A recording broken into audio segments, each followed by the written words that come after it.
మీరు మీ అభిమాన shows and serials TV కన్నా ముందు ఈటీవీ విన్ యాప్లో చూడండి. Download and subscribe to ETV win app. 99 రూపాయలు మాత్రమే.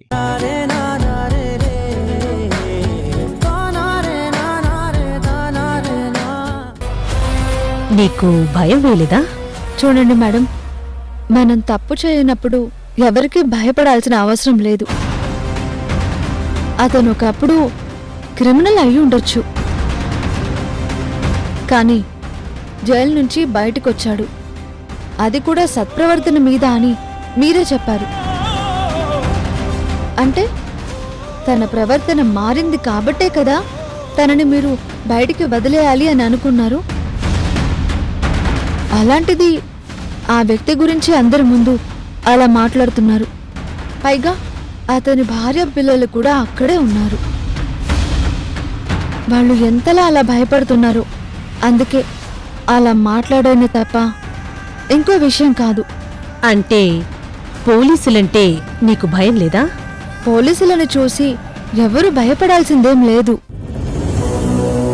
గౌరవం ఉంది, ఈ సమాజం ధైర్యంగా ఉంది అంటే, అందరూ నిర్భయంగా బతుకుతున్నాము అంటే పోలీసుల రక్షణ ఉందనే నమ్మకం నాకుంది. పోలీసులనే వాళ్ళు మమ్మల్ని కాపాడేవాళ్లు అనే గౌరవం నాకు ఉంది. అందుకే అలా మాట్లాడాను. ఇంతకీ దేనికి పిలిచారో చెప్పలేదు? ఏంటండి ఇది? కరెక్ట్గా చెప్పండి. మీరు ఎలా చూశారో చెప్తేనే కదా నేను ఈ ఫోటో డ్రా చేయగలను. లేదంటే ఎలా అవుతుంది?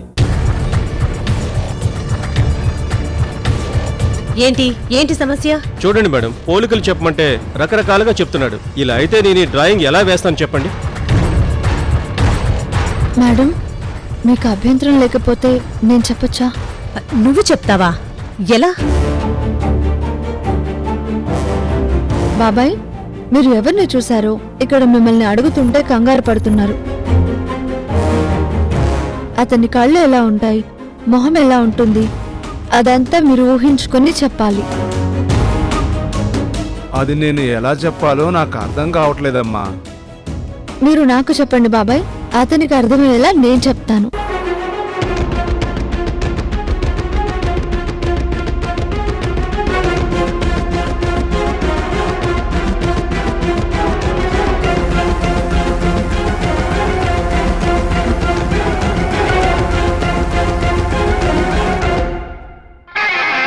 చూసారా మేడం, ఎంత కన్ఫ్యూజ్గా చెప్తున్నాడు. అసలు ఏది సరిగ్గా చెప్పలేకపోతున్నాడు. ఇలా చెప్తే నేను ఎలా డ్రాయింగ్ వేయగలను? నాకు అర్థమైందండి, నేను చెప్తాను. వాడు చీకట్లో చూశాడు అంటే ఖచ్చితంగా వాడి కళ్ళు షార్ప్గా ఉండాలి. ఎంత దూరం నుంచైనా చూసైనా పట్టుకునేది డేగ కన్ను అంటారు. అంటే వాడి కళ్ళు డేగ కళ్ళలా ఉంటాయి. బాబాయ్ మనసులో కూడా వాడి మొహాన్ని స్పష్టంగా చూడగలిగారు అంటే వాడి మొహం గుండ్రంగా చందమామలా ఉండాలి. అంటే ఆ ఫేస్ రౌండ్గా ఉంటుంది. అవునమ్మా, వాడి మొహం గుండ్రంగానే ఉంటుంది. తల ఎత్తి బాబాయ్ వాడిని చూశాడు అంటే వాడు బాబాయ్ కన్నా పొడవుగా ఉండాలి. అంటే సుమారు 6 అడుగులకి దగ్గరగా ఉండాలి. నిజమేనమ్మా, అచ్చం అలాగే ఉంటాడు. వాడు మనిషిని తోసేసి పారిపోయాడు అంటే వాడు ఖచ్చితంగా సన్నగా కాకుండా దృఢంగా బలంగా ఉండాలి.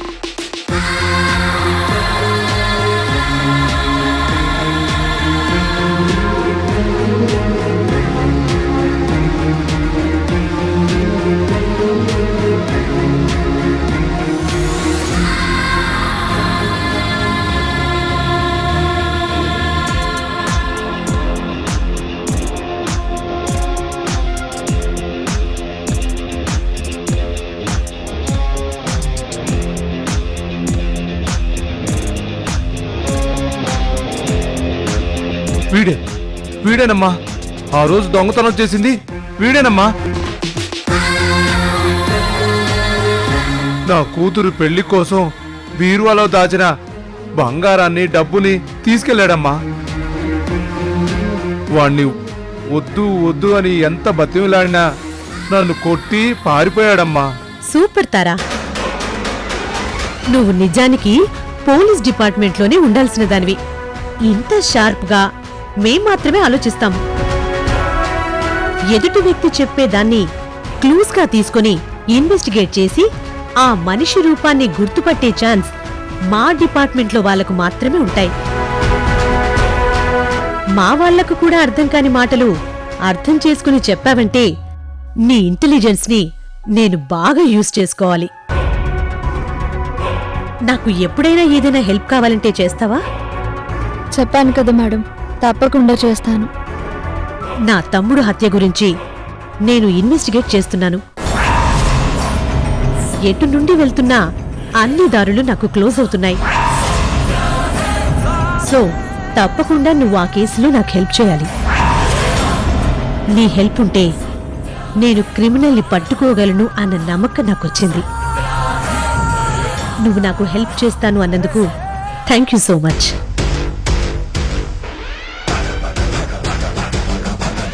ఇంతకీ మీరు నన్ను పిలిపించిన విషయం చెప్పలేదు?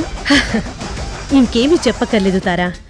నీతో ఏదైతే మాట్లాడాలి అనుకున్నానో ఇప్పుడు నిన్ను చూశాక నాకు పూర్తిగా అర్థమైంది.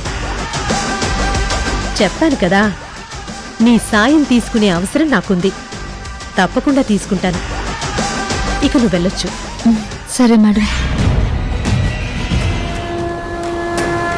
ఆవిడ నన్ను మాట్లాడడానికి పిలిచారు, కానీ ఇంకో విషయమో కాదు. అసలు ఎందుకు పిలిచారో, ఏ విషయంలో మిమ్మల్ని రమ్మన్నారో అని మేం చాలా భయపడ్డాం.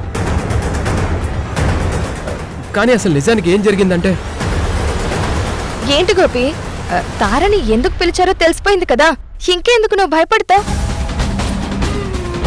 సరే, ఇక్కడేమీ కాలేదు కాబట్టి మనం వెంటనే ఇంటికి వెళ్దాం. అవును, పోలీసులు అనగానే మీరిద్దరూ భయపడుతున్నారెందుకు? బాగా అబ్జర్వ్ చేసావమ్మా. ఈ మధ్య పోలీసుల పేర్లు చెప్తే వీళ్ళిద్దరూ కంగారు పడటం అందరం గమనిస్తున్నాం.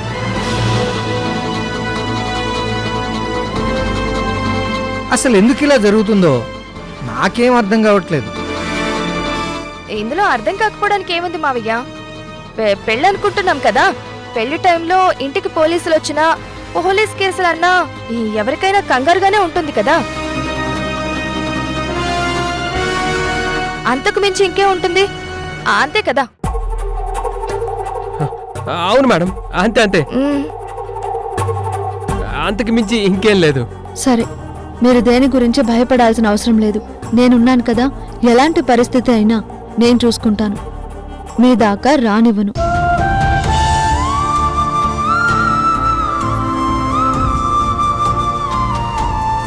కాంతారా, నువ్వు ఇబ్బంది పడే పరిస్థితే వస్తే నిన్ను ఇబ్బంది పెట్టే వ్యక్తిని నేను కాదు. నేరాన్ని నా మీద వేసుకుని నిన్ను కాపాడుకుంటాను. సరే, ఇంటికి వెళ్దాం పదండి. మిమ్మల్ని ఇంట్లో డ్రాప్ చేసి వెళ్తాం.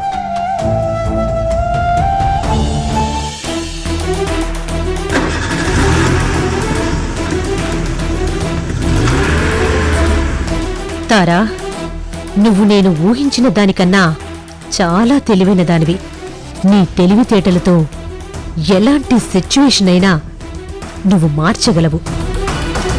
తప్పకుండా నిన్ను నీ నీడలా నేను ఫాలో అవ్వాల్సిన అవసరం నాకుంది.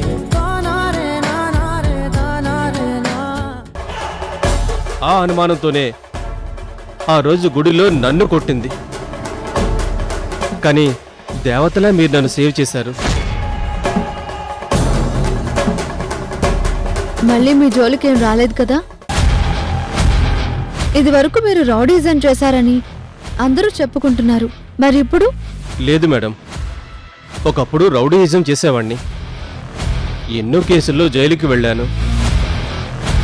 కానీ ఇప్పుడు కష్టపడి పనిచేసుకుంటున్నాను. మీరు మాకు ఎంతో సాయం చేశారు మేడం. మీకు ఎప్పుడు ఎలాంటి సాయం కావాలన్నా చేస్తాను. నా ఫోన్ నెంబర్ చెప్తాను మేడం, ఫీడ్ చేసుకోండి మేడం. సరే.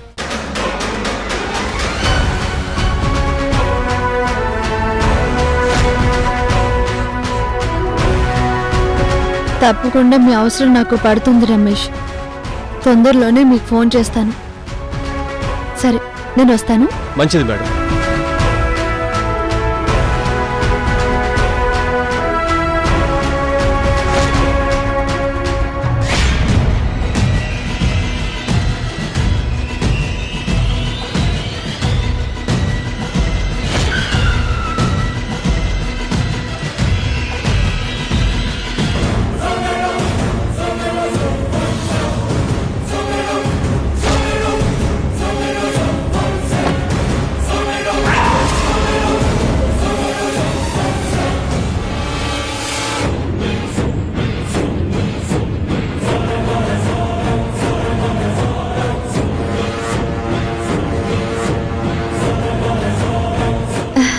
Good morning madam. Good morning తారా.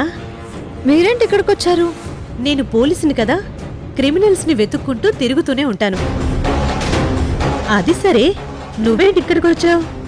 అదే షిప్పింగ్ యార్డ్ దగ్గర పని ఉంటే చూసుకుని వస్తున్నాను. ఫిషింగ్ నుంచి రావాలన్నా రూట్ ఇది కాదే. కరెక్టే మేడం, కేజీహెచ్కి వెళ్ళాలి. కానీ జగదాంబకి ఇలా వెళ్తే దగ్గర అవుతుంది కదా అని ఇటు నుంచి వచ్చాను. ఓకే. క్రిమినల్స్ని వెతుక్కుంటూ అంటున్నారు. ఇటువైపు ఎవరైనా ఉన్నారా?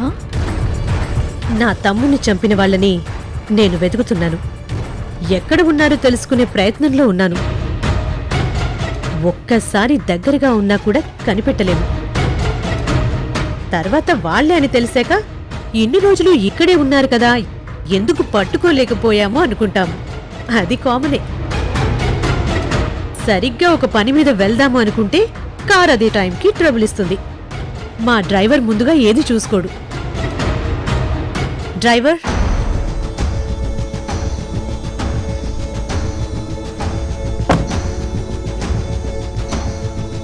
మేడం, కారు బ్రేక్ డౌన్ అయింది. ఎంత స్టార్ట్ చేసినా స్టార్ట్ అవడం లేదు. సరే, నువ్వు ఇది రిపేర్ చేసుకుని స్టేషన్కి వెళ్ళిపో. అలాగే మేడం.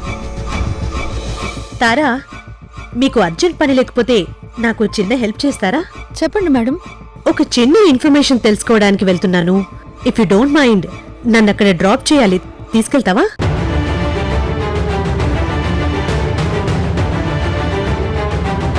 ఏంటి తారా ఆలోచిస్తున్నావు? పోలీస్ వెహికల్లో మీరెవరైనా వస్తే అందరూ అనుమానంగా చూస్తారు.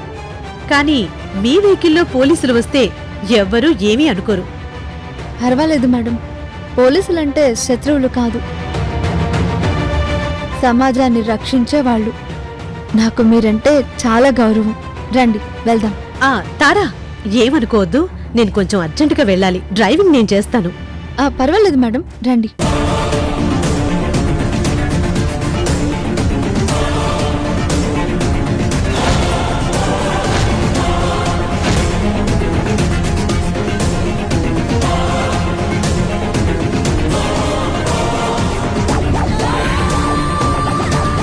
Madam, if you don't mind, ఇప్పుడు మనం ఎక్కడికి వెళ్తున్నామో తెలుసుకోవచ్చా? నా తమ్ముణ్ణి చంపేశారని నీకు తెలుసు కదా. వాళ్ళెవరో చాలా తెలివిగా తప్పించుకున్నాను అని అనుకుంటున్నారు. కానీ నా నుంచి తప్పించుకోవడం అంత సులువు కాదని వాళ్ళు తెలుసుకోలేకపోతున్నారు. నేను యముడు లాంటిదాన్ని. మరణ శాసనం రాస్తాను. అంతేకాని క్షమించడం నా జాతకంలో ఉండదు. అంటే ఇప్పుడు ఆ మర్డర్ గురించి మీకేమైనా క్లూ దొరికిందా? అవును తారా, సిటీకి దూరంగా ఉన్న ప్లేస్ కదా. సీసీ కెమెరాలు కూడా ఏమీ ఎక్కువగా ఉండవు. తప్పించుకోవచ్చు అని వాళ్ళు చాలా హ్యాపీగా ఉన్నట్టున్నారు. కానీ ఇక్కడే ఒక ట్విస్ట్ వచ్చింది. ఈ రూట్లో కార్లు ఎక్కువగా పంచర్లవుతూ ఉంటాయట. ఒకడు కార్లకి పంచర్లు వేస్తూ ఉంటాడు. అలాగే నా తమ్ముడు హత్య జరిగిన రోజు రాత్రి కూడా వాడు ఒక కారుకి టైర్ మార్చాడట. కారు నుంచి రక్తం రావడం వాడు చూశాడంట. వాడా రాత్రి రక్తాన్ని చూసినా అవతల వ్యక్తి వాడికి ఏదో చెప్పి వెళ్ళిపోయినట్టున్నారు. వాడు కూడా డబ్బులకు కక్కుర్తి పడి అది పట్టించుకోలేదు. బట్ వాడు ఎవడా అన్నది మాకు తెలిసింది. ఆ, అవునా? ఎలా తెలిసింది? పోలీస్ డిపార్ట్మెంట్ కి చాలా మంది ఇన్ఫార్మర్లు ఉంటారు తారా. వాళ్ళు బయటికి ఏమీ తెలియని వాళ్ళలాగే ఉంటారు, కానీ జరుగుతున్న ప్రతి విషయాన్ని మాకు ఎప్పటికప్పుడు అందిస్తూ ఉంటారు. అలాంటి ఒక ఇన్ఫార్మర్ ద్వారా నాకీ న్యూస్ వచ్చింది. వాడి చుట్టుపక్కల వాళ్లతో మాట్లాడాడంట. కార్లోంచి బ్లడ్ వచ్చిందని, అక్కడ ఏదో జరిగింది అని చెప్పాడంట.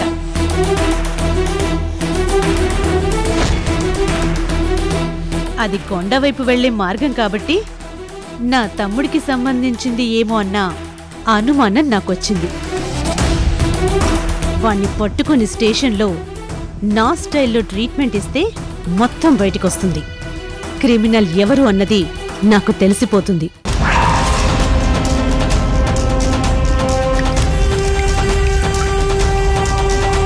ఏంటి? ఏం చూస్తున్నావు? ఇక్కడి నుంచి ఏదో కారుతుంది, ఏంటది?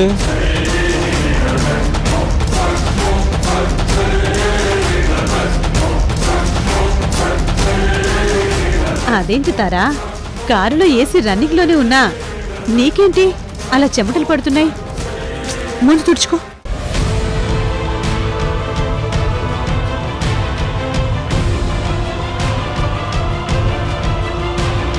వాటర్ తాగు.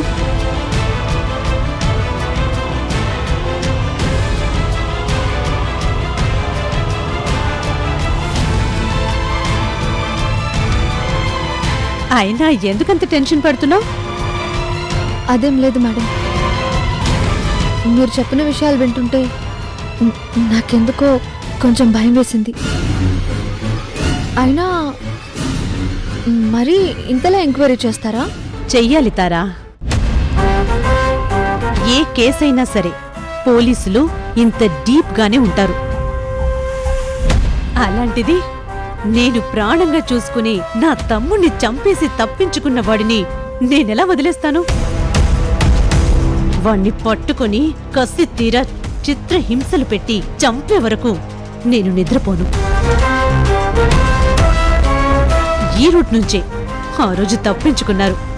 ఇప్పుడు అదే రూట్లోని వాళ్ళ గురించి వెతకడానికి మనం వెళ్తున్నాం. ఇప్పుడు ఆ పంచర్ వేసిన వాడు దొరికాడు అంటే నన్ను గుర్తుపడతాడు, నేనే అని చెప్తాడు. ఏం చేయాలి? ఎలా తప్పించుకోవాలి?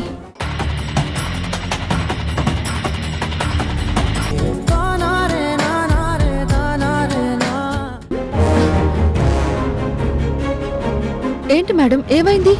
ఏం చెప్పమంటావుతారా? నా తమ్ముడు నాకు దూరమైన దగ్గర నుండి వాడి గురించి ఆలోచిస్తున్నాను. ఈ కేసు గురించి 24 గంటలు ఆలోచిస్తూ అసలు రెస్ట్ తీసుకోవడం లేదు. ఈ మధ్య బాడీ షివరింగ్ కూడా వస్తుంది. మధ్య మధ్యలో ఇలా కళ్ళు తిరుగుతూ ఉంటాయి. డాక్టర్ని కలిస్తే ఓ ఇంజెక్షన్ ఇచ్చాడు. ఇలా అయినప్పుడు ఆ ఇంజెక్షన్ తీసుకోమన్నాడు. ఉన్న టెన్షన్స్ వల్ల నేనిప్పుడు ఇంజెక్షన్ కూడా తీసుకోలేకపోతున్నాను. ఇప్పుడు ఆ ఇంజెక్షన్ ఎక్కడుందో చెప్పండి మేడం, నేను మీకు ఇస్తాను. పర్లేదు తారా, నేను తర్వాత తీసుకుంటాను. అదేంటి మేడం, హెల్త్ కన్నా ఏది ముఖ్యం కాదు. నేను ఇస్తానని చెప్పాను కదా. ఆ ఇంజెక్షన్ ఎక్కడుందో చెప్పండి. ఆ ఫ్రిడ్జ్లో ఉంది.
ఇప్పుడు ఎలా ఉంది మేడం?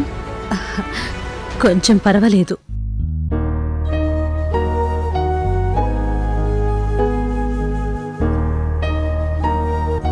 ఏంటి మేడం, ఇంట్లో మీరు ఒక్కరే ఉంటారా? నేను తమ్ముడు ఉండేవాళ్ళం. తమ్ముడు వెళ్ళిపోయాడు. రంగయ్యని ఎప్పటినుంచో మా ఇంట్లో నమ్మిన బంటులా ఒక పెద్దాయన ఉండేవారు. అతనికి కూడా ఈ మధ్య ఆరోగ్యం బాగోలేక ఊరెళ్ళాడు. ఇప్పుడు నేను ఒంటరిగానే ఉంటున్నాను. నీకోసం జ్యూస్ కానీ కాఫీ కానీ పెట్టి తీసుకొస్తాను. పర్వాలేదు మేడం, మీరు చాలా స్ట్రెస్ అయ్యారు. రెస్ట్ తీసుకోండి, నేను వెళ్ళొస్తాను. తారా, నేను ప్రపంచానికి చెడ్డదానిలా కనిపించొచ్చు. నా కోపం వల్ల ఎంతో మంది బాధపడి ఉండొచ్చు. కానీ నాకు కూడా ఒక మనసుంది. అదేంటో తెలుసా? నా తమ్ముడంటే నాకెంతో ఇష్టం. అలాంటి నా తమ్ముణ్ణి ఎవరో చంపేశారు. వాణ్ణి చంపేసి తప్పించుకున్నామని ఆనందంగా తిరుగుతూ ఉంటారు కదా, అది నేను తట్టుకోలేకపోతున్నాను. కానీ వాళ్ళు దొరుకుతారు కదా, నేను వాళ్ళని పట్టుకుంటాను కదా. మీరు చాలా టెన్షన్గా ఉన్నారు కదా, రెస్ట్ తీసుకోండి. కూర్చోండి.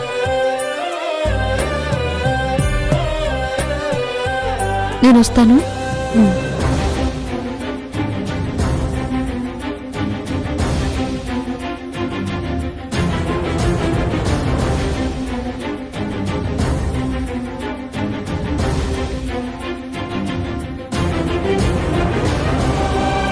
మీ తమ్ముడు అనుకోకుండా చనిపోయాడు.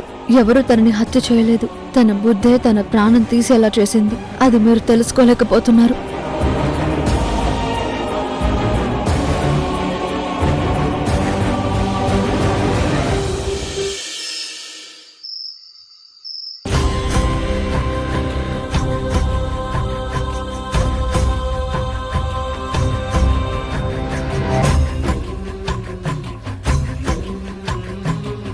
నేనే తప్పు చేయలేదు. నా గోపి గురించి వెళ్ళాను. సృజనకి గోపికి ఏమి కాకూడదని వాళ్ళని కాపాడుకోవడానికి నేను ఆ రాత్రి వాళ్ళని వెతుక్కుంటూ బయలుదేరాను.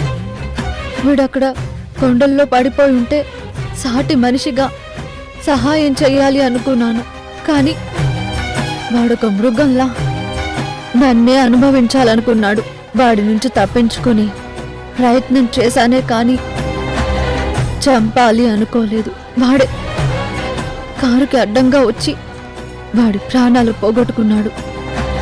కానీ ఎవరికి ఈ విషయం అర్థం కావడం లేదు. తమ్ముడు మీద పిచ్చి ప్రేమతో ఉన్న ఇందిర తన తమ్ముడిని చంపారు అని వాళ్ళని చంపేయాలి అన్నంత కోపంతో ఉంది. ఇప్పుడు ఇందిర చేసే ఇన్వెస్టిగేషన్లో నా గోపికి ఎలాంటి ఇబ్బంది రాకూడదు. అలాగే నేను చేయని తప్పుకి శిక్ష అనుభవించకూడదు. నేను వెళ్తున్న మార్గం కరెక్టేనా? ఇందిరా విషయంలో నేనన్నీ కరెక్ట్గానే ఆలోచిస్తున్నానా?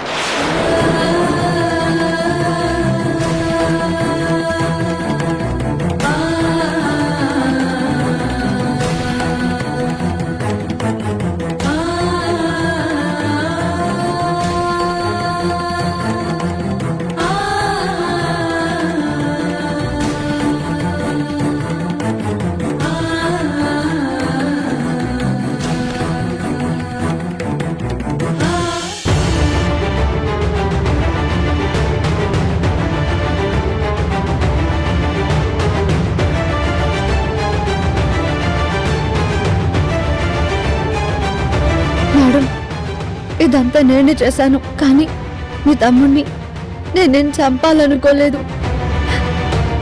ఆ రోజు అనుకోని సిచ్యువేషన్లో తను చనిపోయాడు.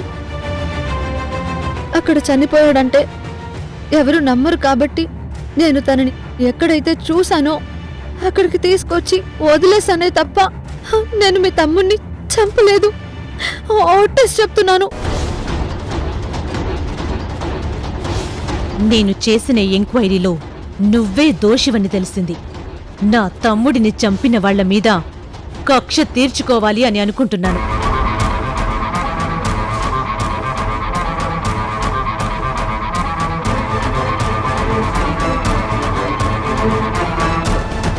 తారా మేడం, అనవసరంగా ఈ నేరం మీ మీద వేసుకోకండి. నన్ను కాపాడాలని చూడకండి. మేడం, ఇది నా వల్ల జరిగింది. తప్పంతా నాదే. నేను సృజన ఆ రోజు అక్కడికి హ్యాపీగా ఉండాలని వెళ్ళాం. ప్రశాంతంగా ఉందాం అనుకున్నాం. అక్కడికి మీ తమ్ముడు వచ్చాడు. సృజనని ఇబ్బంది పెట్టాలని చూశాడు. అప్పుడే వద్దని చెప్పినా కానీ మీ తమ్ముడు వెళ్ళలేదు మేడం. సృజన మీదకి మృగల్లా పడాలనుకున్నాడు. ఇక తప్పక అడ్డుకునే ప్రయత్నం చేశాను. ఆ గొడవలోనే నేను అతన్ని తోసేశాను. మీరు ఏ శిక్ష వేయాలనుకున్నా నాకు వేయండి మేడం. ఏంటి గోపి, తారా మేడం అంటూనే నీ ప్రాణాలు ఇవ్వడానికి సిద్ధపడ్డావు అంటే తారా అంటే నీకంత ప్రాణమా?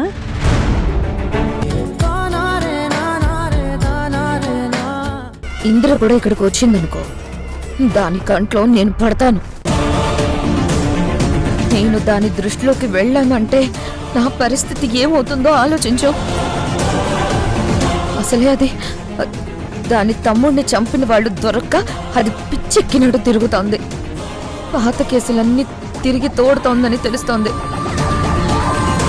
ఇప్పుడు అది నన్ను చూసిందనుకో, పూనకో వచ్చిన పులిలా ఊగిపోతుంది. నా పరిస్థితి ఏమవుతుందో అని నాకు భయం వేస్తుంది. చచ్చినవాడు బానే ఉన్నాడు, చంపినవాడు బానే ఉన్నాడు. మధ్యలో నేను ఇరుక్కు చచ్చేలా ఉన్నాను. అందుకే కదరా నా బాధ. ఇప్పుడు ఏం చేయమంటావు అక్క? డబ్బులు ఫోన్లో వేస్తాను. మార్కెట్కి వెళ్ళి మసాలాలు తెచ్చుకొని అన్ని నూరు పెట్టుకుని రెడీగా ఉండు. అదేంటక్క అలా మాట్లాడుతున్నావు? మరి ఇంకెలా మాట్లాడమంటావురా? జరిగినవన్నీ చూస్తుంటే నాకు ఇక్కడ గుండె ఆగిపోతుందంటే నువ్వు ఏం చేయమంటావని అడుగుతావేంటి? అక్క, నువ్వు కోపంగా ఉన్నావు. నువ్వేం చేయాలో చెప్తేనే కదా నేనేం చేయాలో నాకు అర్థమయ్యేది. చూడు, నువ్వు ఎలా వెళ్తావో ఏం చేస్తావో నాకు తెలీదు. ఆ ఇందిరని అనుక్షణం గమనించి అది ఏం చేయబోతుందో తెలుసుకో. ఎక్కడికి వెళ్తుందో ఇలా ప్రతిదీ నువ్వు తెలుసుకొని నాకు చెప్పు. అప్పుడు నేనేం చెయ్యాలో నాకు అర్థమవుతుంది. ముందు ఆ పని మీద ఉండు. నువ్వు దాని దృష్టిలో పడ్డావనుకో, ముందు నీ పని తర్వాత నా పని అయిపోతుంది. అర్థమైందా? చూడక్క, నేను నీ ఉప్పు తిన్న విశ్వాసంతో చెప్తున్నాను. నీకు ఎలాంటి ప్రాబ్లం రానివ్వను. అవసరమైతే నీ ప్రాణానికి నా ప్రాణం అడ్డేస్తాను. రేయ్, నువ్వు మరీ అంత పెద్ద పెద్ద మాటలు చెప్పకురా. నా ప్రాణం మీదకొస్తే ఖచ్చితంగా నేనే నీ ప్రాణం తీసేస్తాను. నోరు మూసుకొని చెప్పింది చెయ్యి.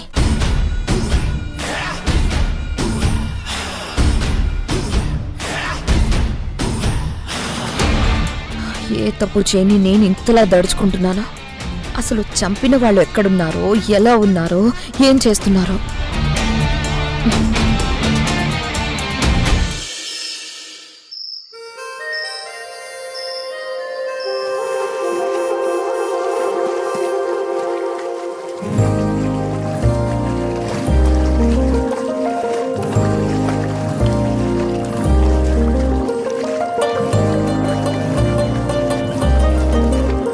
ఏంటి గోపి అక్కడే ఉన్నావు? రా, ఇద్దరం సరదాగా స్విమ్ చేద్దాం. వద్దు మేడం, మీరు చేయండి. ఏంటి గోపి, మనిద్దరికి పెళ్లి జరగబోతుందని నేను ఆనందంగా ఉంటే నువ్వు మాత్రమేంటి ఇలా మేడం మేడం అని ఏదో డ్రైవర్ లాగా బాడీ గార్డ్ లాగే బిహేవ్ చేస్తున్నావు? పర్లేదు మేడం, నాకు అలా అలవాటైంది కదా, అలాగే పిలుస్తాను. అంటే రేపు పెళ్ళయ్యాక కూడా మేడం అనే పిలుస్తావా? అది అప్పుడు సంగతి కదా, అప్పుడు ఆలోచిద్దాం. హలో, మన పెళ్లి ఒక 6 సంవత్సరాల తర్వాతో 10 ఏళ్ల తర్వాతో లేదు, కొద్ది రోజుల్లోనే ఉంది. మేడం, మీరు జరగబోయే పెళ్లి గురించి ఆలోచిస్తున్నారు. నేను జరుగుతున్న పరిణామాల గురించి ఆలోచిస్తున్నాను. ఏమైంది గోపి, ఎందుకు ఇలా మాట్లాడుతున్నావు? ఇంకా మీకు అర్థం కాలేదా? ఆ ఇందిర గురించి మీరేమనుకుంటున్నారు? నేనేమనుకోలేదు, నువ్వు ఏమీ అనుకోకు. అయినా తార మాట్లాడాక ఇందులో ఏ ప్రాబ్లం లేదని అర్థమైపోయింది కదా. తనకి మన మీద ఎలాంటి అనుమానం రాలేదు. ఇప్పటికైనా టెన్షన్ వదిలేసి మన పెళ్లి జరగబోతుంది కాబట్టి మనం హాయిగా ఎంజాయ్ చేద్దాం. నా వల్ల కాదు మేడం. అయితే సరే, నేను కూడా వచ్చేస్తున్నాను. ఏది చెయ్యవు.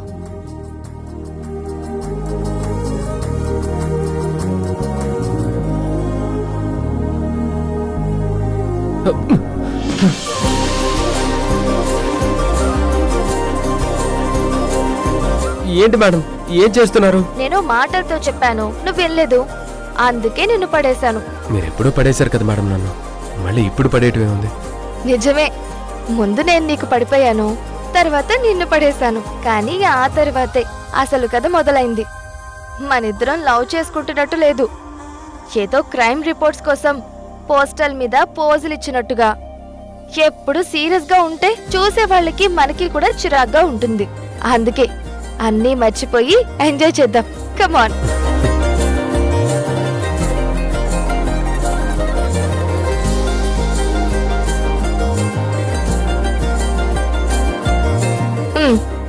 తీసుకో. వద్దు మేడం, నాకు మందు అలవాట్లేదు. నేను పచ్చి తాగుబోతనేం కాదు. దీన్ని షాంపైన్ అంటారు. ఇందులో ఆల్కహాల్ ఉండదు. ఇప్పుడు అందరూ తాగుతున్నారు. తీసుకో. చియర్స్. Cheers. నాలో నేను నీలో నేను నువ్వంటే నేనురా, నాతో నేను నీతో నేను నీ వెంటే నేనురా. ఎంత ఎంత నచ్చేస్తున్నావో ఏమని చెప్పను, ఎంత ఎంత ముద్దొస్తున్నావో, ఎంత ఎంత అల్లేస్తున్నావో నువ్విలా నాలో నుంచి నన్నే మొత్తంగా తీసేసావు.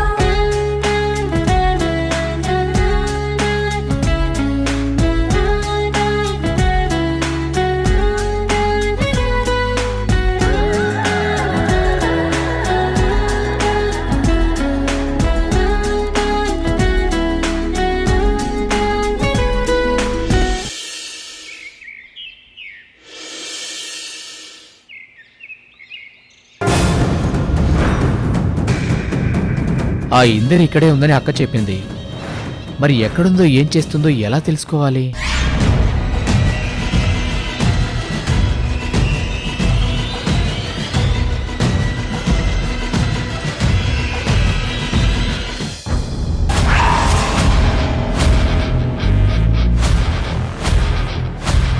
మహేష్, 6 నెలల నుంచి జైల్లో రిలీజ్ అయిన వాళ్ళ ఫైల్స్ అన్నీ తీసుకురమ్మన్నాను. తెప్పించావా? తెప్పించాను మేడం.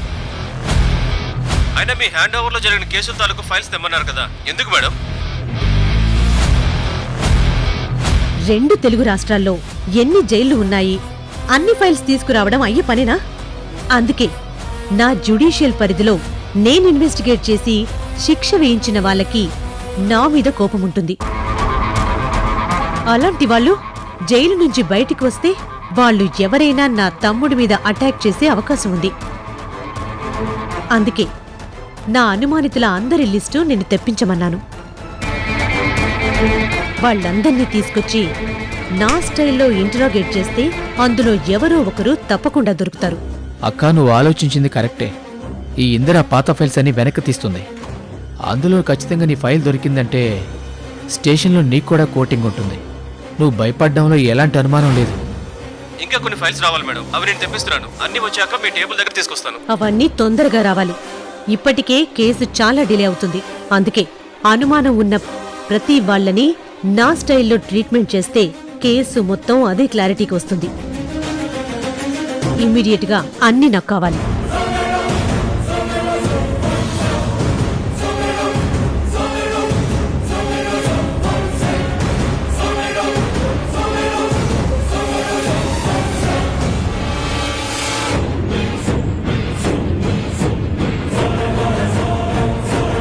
సరే మహేష్, చెప్పింది చెయ్యి. నేను మళ్ళీ ఫోన్ చేస్తాను నీకు. మేడం, కాఫీ తీసుకోండి. థ్యాంక్స్. ఏంటి, ఎవరితోనో మాట్లాడుతున్నట్టున్నారు? అదే తారా, ఈ మధ్యకాలంలో జైలు నుంచి విడుదలైన వాళ్ళ లిస్ట్ మొత్తం తెప్పిస్తున్నాను. అలాంటి వాళ్లలో ఎవరైనా ఈ పని చేసే అవకాశం ఉంది కదా. అందర్నీ క్షుణ్ణంగా తెలుసుకొని ఎంక్వైరీ చేసి ఇట్టి పట్టుకోవచ్చు.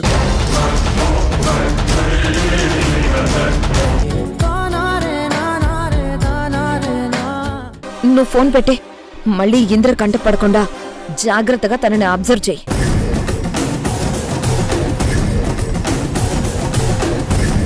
ఇందిర లిస్ట్ తెప్పించిందంటే ఖచ్చితంగా నా పని అయిపోతుంది. మళ్ళీ నేను జైల్లో చెప్పకూడదు, నాకు తప్పదు.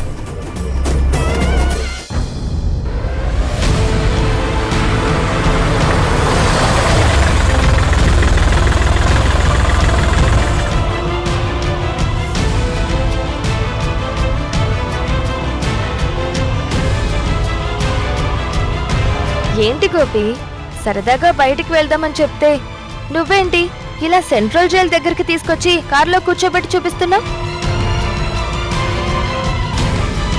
జైల్లో ఎంత నరకయాతన ఉంటుందో కదా మేడం. అది అనుభవించిన వాళ్ళకే తెలుస్తుంది. గోపి, నువ్వేదో జైలుకు వెళ్ళొచ్చినట్టు ఇలా మాట్లాడుతున్నావేంటి? అదేం లేదు మేడం. జైలు అంటేనే ఒక నరకయాతన అంటారు కదా, మరి అందులో ఉన్న వాళ్ళ పరిస్థితి ఎలా ఉంటుందో ఎవరు ఊహించగలరు. అందుకే చెప్తున్నాను, రేపు నేను కూడా జైలుకు వెళ్లాల్సి రావచ్చు. అందుకే తలుచుకుంటేనే భయంగా ఉంది. ఏం మాట్లాడుతున్నావు గోపి? నువ్వు జైలుకు వెళ్ళడం ఏంటి? అయినా ఆ పరిస్థితి నీకెందుకు వస్తుంది? నీకు ఎప్పటికీ రాదు. ఇంకెప్పుడు ఇలా మాట్లాడుకు. ముందిక్కడి నుంచి వెళ్దాం పద. లేదు మేడం, ఒక పక్క ఆ రోజు జరిగిన సంఘటన గురించి ఇన్వెస్టిగేషన్ అవుతుంది. ఆ ఇందిర ఈ కేసుని అంత తేలిగ్గా వదలదని ఎప్పటికప్పుడు తెలుస్తూనే ఉంది. ఎప్పుడైనా సరే ఆ రోజు జరిగిన సంఘటనలో మనం ఉన్నామని తెలిస్తే మీకు ఇబ్బంది రానివ్వను మేడం. మీ ఇంటి పరువు పోనివ్వను. అందుకే నేనే సరెండర్ అయిపోతాను. అప్పుడు శిక్ష నాకు పడితే ఈ జైలుకే కదా తీసుకొస్తారు. అదే ఆలోచిస్తున్నాను. చూడు గోపి, ఈ కేసులో మన తప్పేమీ లేదు. ఆ రోజు వాడే నా మీద అటాక్ చెయ్యబట్టే నన్ను రక్షించడం కోసం నువ్వు తోసేశావు. అంతకు మించి నువ్వే తప్పు చెయ్యలేదు. అయినా అసలు ఈ కేసు మన మీదకి రాదు. దాని గురించి ఎటువంటి పరిస్థితుల్లో ఆలోచించొద్దు. ఇలా నీ మనసులో భయం ఉంటే ఆ భయమే మన మీద అందరికీ అనుమానం వచ్చేలా చేస్తుంది. అందుకే మనం ఇక నుంచి హ్యాపీగా ఉండాలి. ఆ ఇందిర దీని గురించి ఆలోచించినా మనకొచ్చే ఇబ్బంది ఏం ఉండదు. మనకు తెలుసు కాబట్టి మనం మాత్రం ఆ ఫీల్డ్ నుంచి బయటకు రావాలి. ఇప్పుడు మనం ఒక మంచి ప్లేస్ కి వెళ్ళాలి అనుకున్నాం కదా, అక్కడికి వెళ్దాం. అక్కడ మాత్రం ఇలా ఉండవు కదా. పద గోపి. అలాగే మేడం.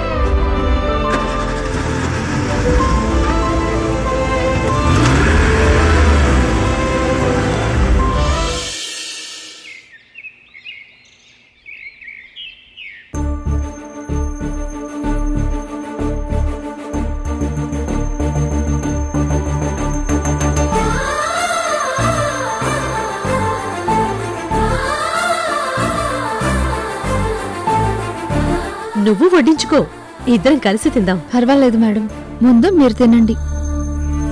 వీరు పడుకుని ఉన్నాడు కదా, మధ్యలో లేస్తే ఇబ్బంది అవుతుంది.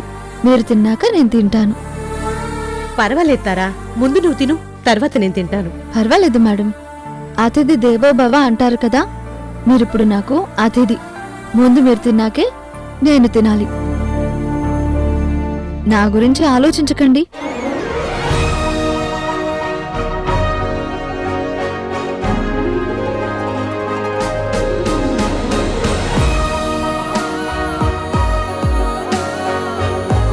మేడం 6 months నుంచి రిలీజ్ అయిన వాళ్ళ లిస్ట్ తీసుకురమ్మన్నారు కదా మేడం, ఇదిగోండి తీసుకొచ్చాను మేడం. అందరి లిస్టు వచ్చింది.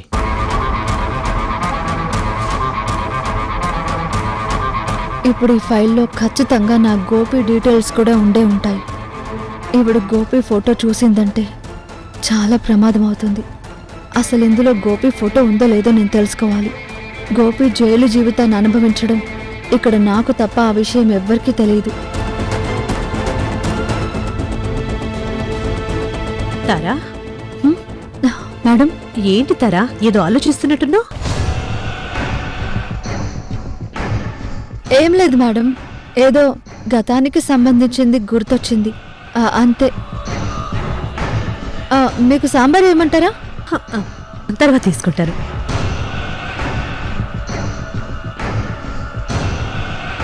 ఏంటిది ఒలింపిక్ జ్యోతి పట్టుకున్నట్టు అలాగే నిలబడి ఉన్నావు? అది అక్కడ పెట్టి నువ్వెళ్ళు. అలాగే మేడం.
ఏంటి తారా, ఏం చూస్తున్నావు? అదే మేడం, జైలు నుంచి రిలీజ్ అయిన వాళ్ళది లిస్ట్ తెమ్మన్నారు కదా, మరి ఇంతమంది ఉంటారా అని చూస్తున్నాను.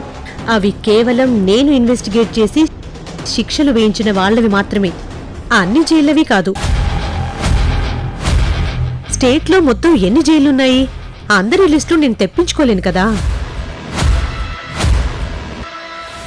అంటే వీళ్ళంతా నిజంగా తప్పు చేసి జైల్లో శిక్ష అనుభవించిన వాళ్ళంటారా? చూడతారా, నువ్వు నా స్నేహితురాలివి కాబట్టి నేనుకో మాట చెప్తున్నాను. జైలుకు వెళ్లిన వాళ్ళందరూ తప్పు చేశారని కాదు, కొన్ని కారణాల వల్ల జైలుకెళ్తారు.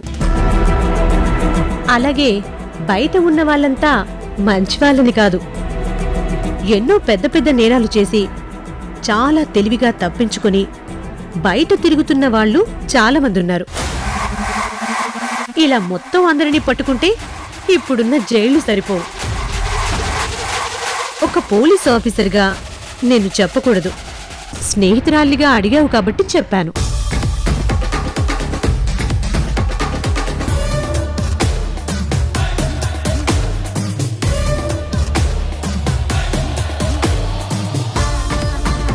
అందులో గోపి ఫోటో ఉంది. ఈవిడ ఖచ్చితంగా ఆ ఫోటోని చూస్తుంది. అది చూసేలోగానే ఆ ఫోటో మార్చాలి. నా గోపిని ఎలా రక్షించుకోవాలి? ఎలా?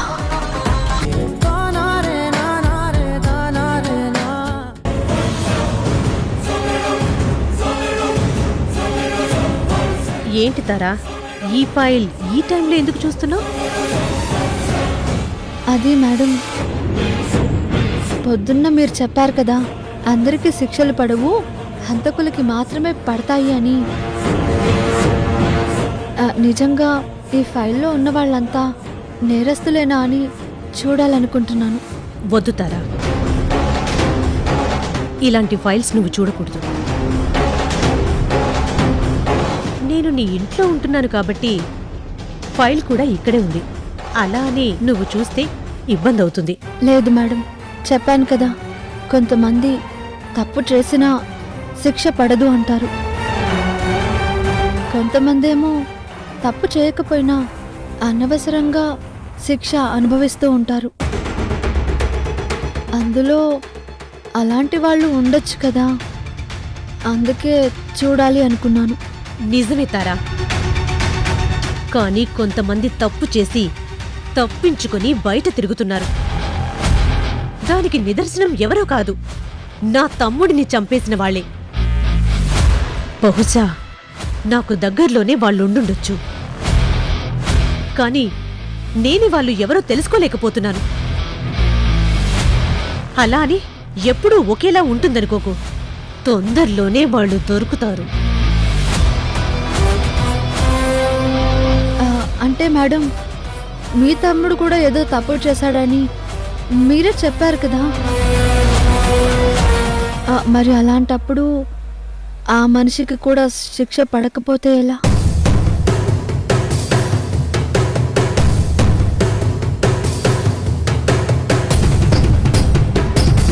నిజమే తారా, నా తమ్ముడు తప్పు చేశాడు కాదనను, కానీ వాడు నా ప్రాణం.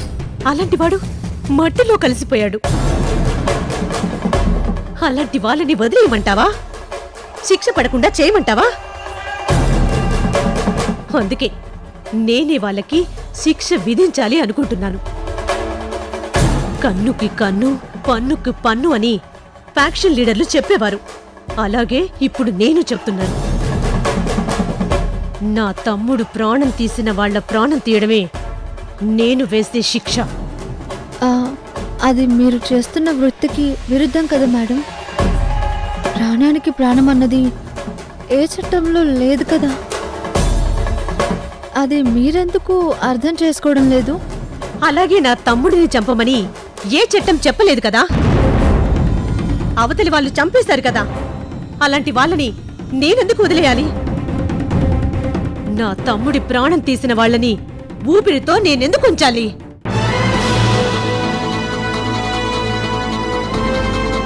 మేడం, మీరు కూల్గా ఉండండి.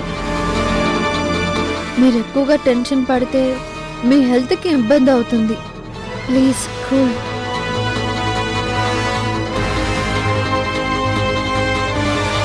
నా తమ్ముడి పేరు చెప్తే నేను కంట్రోల్ తప్పిపోతా తారా. వాళ్ళు దొరికే వరకు నేనస్సలు రిలాక్స్ అవ్వలేదు. ఈ ఫైల్స్ తెప్పించుకున్నాను కదా, ఇది స్టడీ చేస్తాను. తొందరలోనే వాళ్ళందరూ చూస్తాను. సరే మేడం, ముందు మీరు రిలాక్స్ అవ్వండి, పడుకోండి, నేను వెళ్తాను.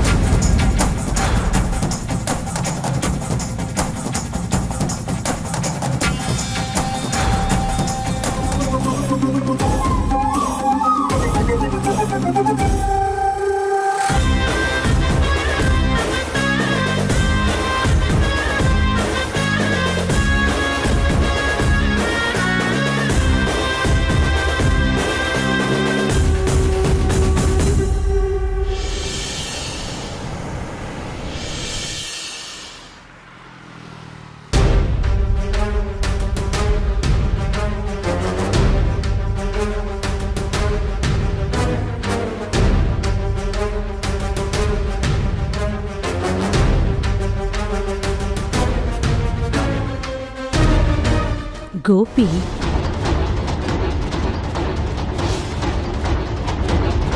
ఈ గోపి ఇప్పుడు లేడు కదా.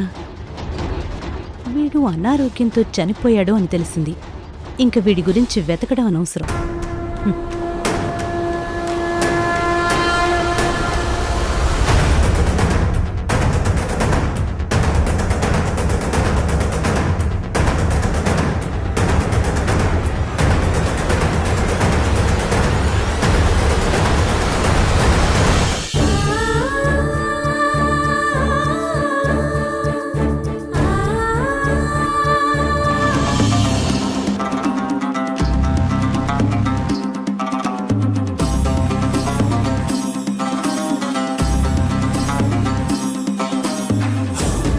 తప్పించాను గోపి, ఇందిరా కంట్లో నువ్వు పడకుండా నేను తప్పించాను. నువ్వు జైలు నుంచి విడుదలయ్యావన్న విషయం నాకు తప్ప ఎవ్వరికీ తెలియదు. ఖచ్చితంగా ఆ ఫైల్లో నీ ఫోటో ఉంటుందని నేను ముందే ఊహించాను. అందుకే ఒక వ్యక్తి సహాయంతో చనిపోయిన మరో వ్యక్తి ఫోటో పెట్టి నిన్ను తప్పించాను. ఇంకా ఇందిరా నిన్ను ఎప్పటికీ కనిపెట్టలేదు. నీకు ఎలాంటి ప్రాబ్లం రాదు.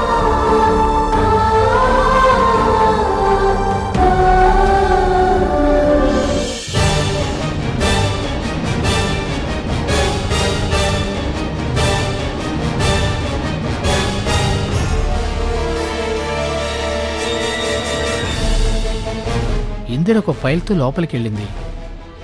అందులో ఏముందో నేను తెలుసుకోవాలి.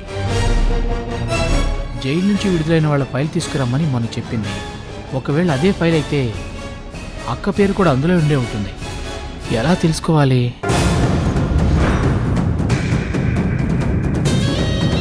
బాబు ఒక టీ ఇవ్వా? ఆ, మహేష్, మేడం. టీ తీసుకురా. Okay madam.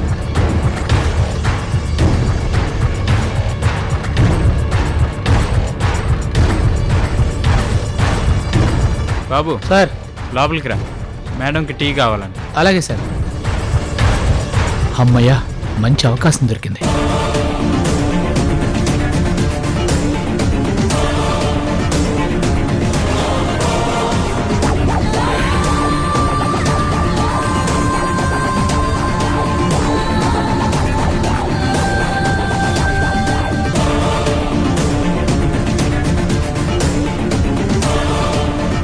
ఏంటి చూస్తున్నావు?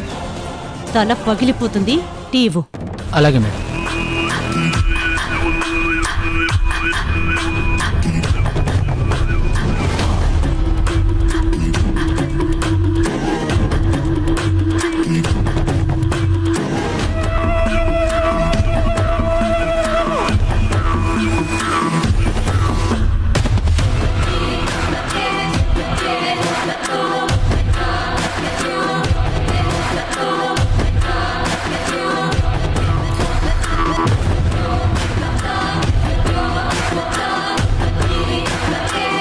వసుధా, ఇది కూడా జైలు నుండి బయటకొచ్చింది కదా. దీని మీద చాలా కేసులున్నాయి. ఇది ఇప్పుడు ఎక్కడుంది?